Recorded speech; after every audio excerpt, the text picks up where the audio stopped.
नमस्कार। विविध घटनाक्रमको चर्चा, परिचर्चा, जानकारी र विश्लेषण सहितको कार्यक्रम क्यापिटल फ्रन्टलाइनमा तपाईलाई स्वागत छ।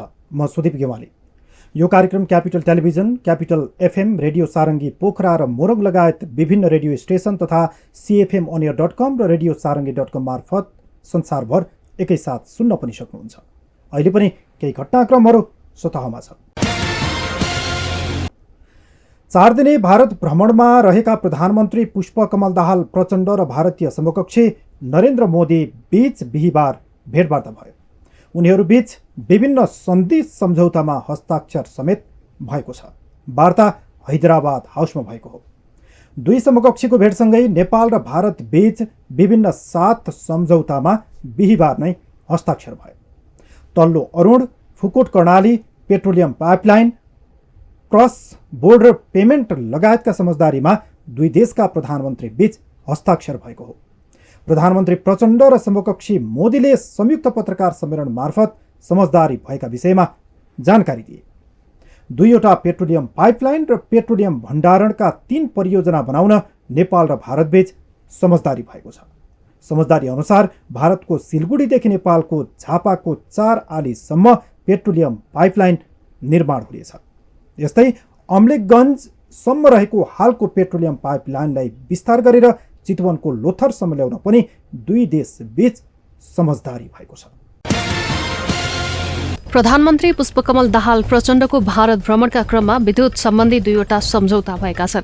भारत भ्रमणको दोस्रो दिनको अवसरमा नेपाल र भारतीय प्रतिनिधि मण्डलले उक्त सम्झौता गरेका हुन्। सम्झौतामा तल्लो अरुण जलविद्युत आयोजनाको परियोजना विकास सम्झौता PDA भएको छ। भारत भ्रमण जानुभन्दा अघिल्लो दिन बसेको लगानी बोर्डको बैठकले यो आयोजना निर्माणका लागि भारतसँग PDA गर्ने निर्णय गरेको थियो। सोही अनुसार 669 मेगावाट क्षमताको तल्लो अरुण आयोजना बनाउन भारतीय पक्षसँग सम्झौता भएको हो। हाल भारतीय लगानीकर्ताको मुख्य लगानीमा 900 मेगावाट क्षमताको अरुण तेस्रो जलविद्युत आयोजनाको काम भइरहेको छ। हालसम्म आयोजनाको भौतिक प्रगति करिब 65% छ। यसपछि बिहिबार नै भारतीय पक्ष र नेपाली पक्षबीच फुकोट कर्णाली जलविद्युत आयोजनाको द्विपक्षीय सम्झौता भएको छ। 480 मेगावाट क्षमताको आयोजना विकासका लागि भारतीय पक्ष राजी भएसँगै यस सम्बन्धी सम्झौता भएको बताइएको छ। तर यसपटकको भारत भ्रमणका क्रममा नेपालले भारत सामु मुख्य 5 विषय राखेको थियो। यीमध्ये नेपाली बिजुलीका लागि भारतीय बजारमा दीर्घकालीन पहुँच खोजिएको थियो। यो सम्झौता पनि भएको छैन। यस्तै नेपालले भारतसँग हवाई उडानका लागि थप इन्ट्री पोइन्ट दिन आग्रह गरेको छ। नयाँ दिल्ली स्थित हैदराबादमा भएको प्रधानमन्त्री पुष्पकमल दाहाल प्रचण्ड र भारतीय प्रधानमन्त्री नरेन्द्र मोदी बीच भएको छलफलमा हवाई इन्ट्री पोइन्टको बारेमा छलफल भएको हो। प्रधानमन्त्री प्रचण्डले आफूले मोदीसँग थप इन्ट्री पोइन्टका लागि प्रस्ताव गरेको बताएका छन्। उनले भारतीय पक्ष यस विषयमा सकारात्मक रहेको समेत बताए। प्रचण्डले महेन्द्रनगरबाट सकेसम्म छिटो हुने गरी हाई अल्टिच्युड एयर इन्ट्री रुटको लागि आग्रह गरेको बताएका छन्। यस्तै प्रचण्डले भैरहवा अन्तर्राष्ट्रिय विमानस्थल र पोखरा अन्तर्राष्ट्रिय विमानस्थल सञ्चालनका बारेमा पनि भारतीय पक्षसँग छलफल गरेका छन्। उनले ती दुई विमानस्थलबाट भारतको विभिन्न शहरमा नियमित उडान गर्न नेपालले चाहेको बताएका छन्। प्रचण्डले हवाई क्षेत्र सम्बन्धी आफ्ना प्रस्तावमा भारतीय पक्ष सकारात्मक भएको बताएका छन्। यस्तै भारत भ्रमणमा रहेका प्रधानमन्त्री पुष्पकमल दाहाल र भारतीय समकक्षी नरेन्द्र मोदीले मोतिहारी अम्लेखगञ्ज पेट्रोलियम पाइपलाइन नयाँ प्रोजेक्टको उद्घाटन गरेका छन्।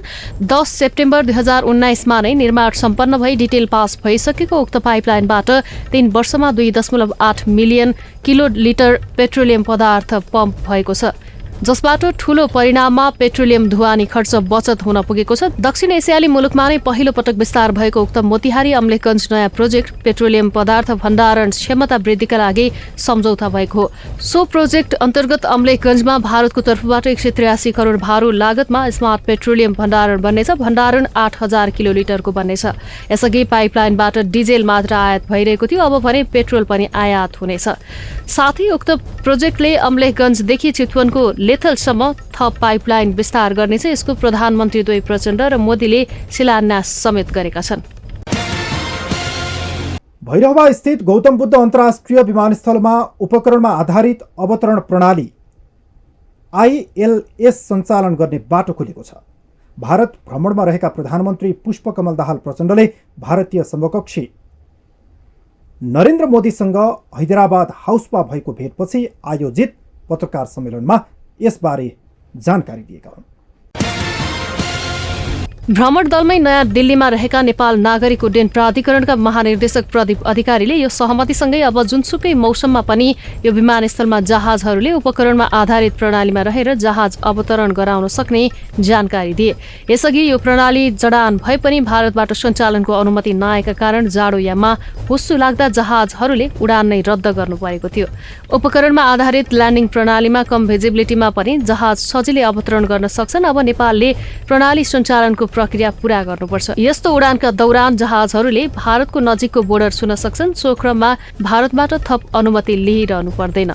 यस्तै प्रधानमन्त्री पुष्पकमल दाहाल प्रचण्ड र भारतीय प्रधानमन्त्री नरेन्द्र मोदीले भारतको बथनाहाबाट विराटनगर कस्टम यार्डसम्मको कार्गो रेल सेवाको उद्घाटन गरेका छन्। 2076 सालमै परीक्षण गरेर तयारी अवस्थामा रहेको विराटनगरको कस्टम यार्डमा बिहिबार भारतबाट रेल नेपालतर्फ प्रस्थान गरेको हो। कार्गो रेल पहिलो पटक आउने भएपछि विराटनगरको कस्टम यार्ड सिँगारिएको छ। रेल हेर्ने स्थानीयको भिड लागेको छ भने उद्योगी व्यवसायीले रेललाई स्वागत गर्दै फूलमालाले सिँगारेर रेललाई पनि चिटिक्क पारिएको छ। रेलको लिक परीक्षण सफल भएको 4 वर्ष पुग्दा पनि भारतको बथनाहाबाट नेपालको कठहरीसम्म कार्गो रेल सञ्चालन हुन अझै सकेको थिएन।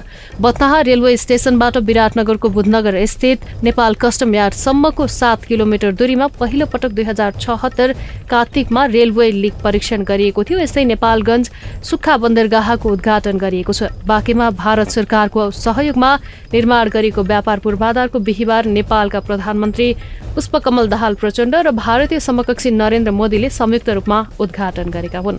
दुई देशका प्रधानमन्त्रीले दिल्लीबाट उद्घाटनको घोषणा गरेपछि भारततर्फबाट नेपाल आएका कन्टेनर नेपाली सुक्खा बनखा बन्दरगाह प्रवेश गरेका थिए।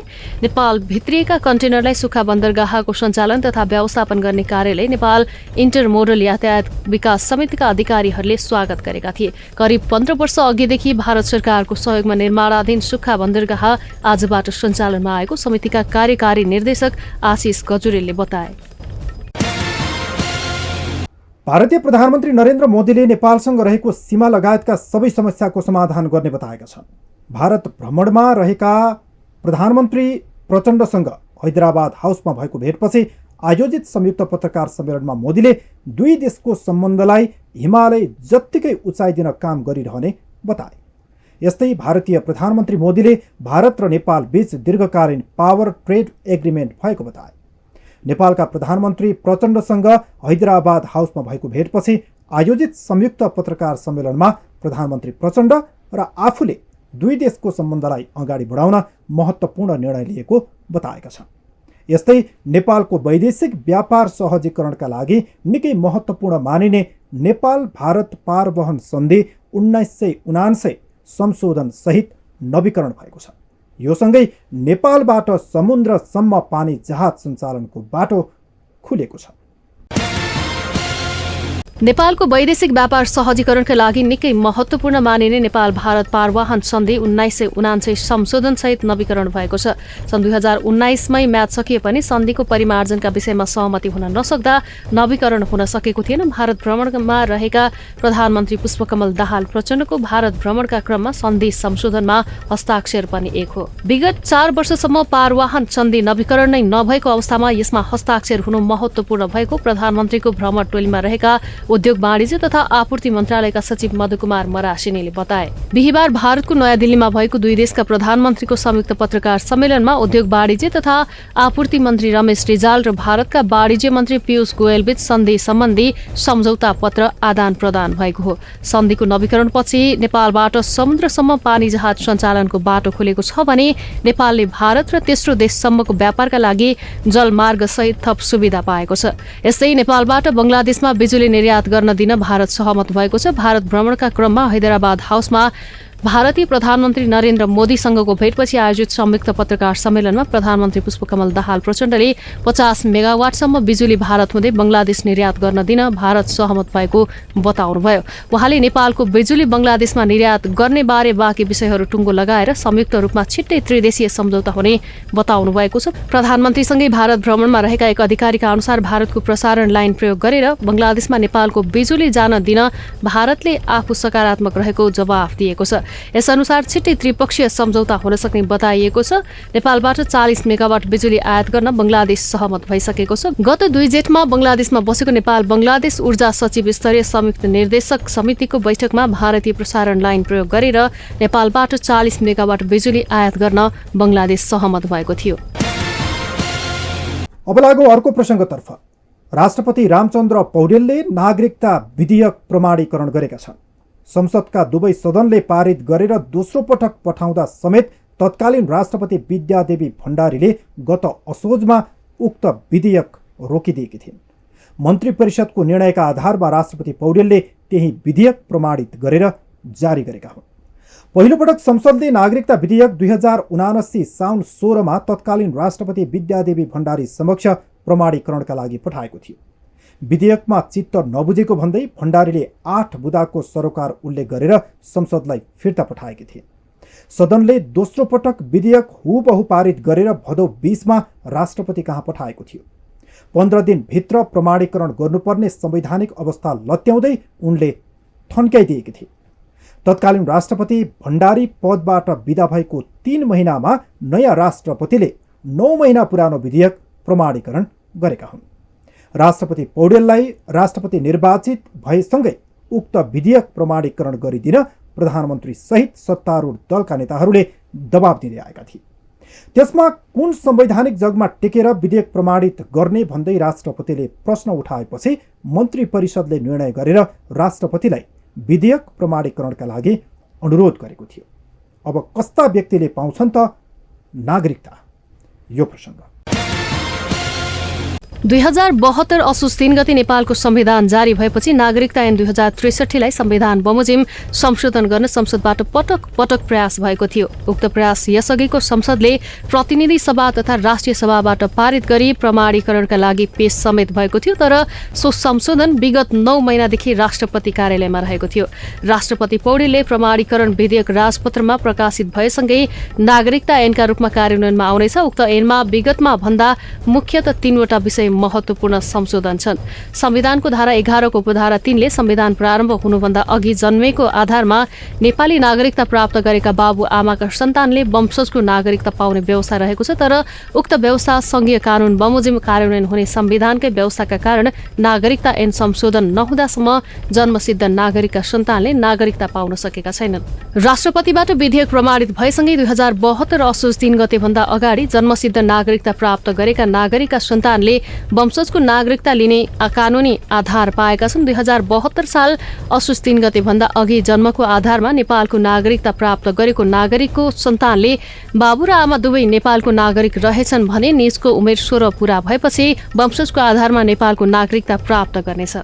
नेपालको संविधानको धारा 11 को उपधारा 5 ले नेपाली आमाबाट जन्म भई नेपालमा नै बसोबास गरेको र बाबुको पहिचान हुन नसकेको व्यक्तिलाई वंशजको आधारमा नेपालको नागरिकता प्रदान गरिने व्यवस्था गरेको छ।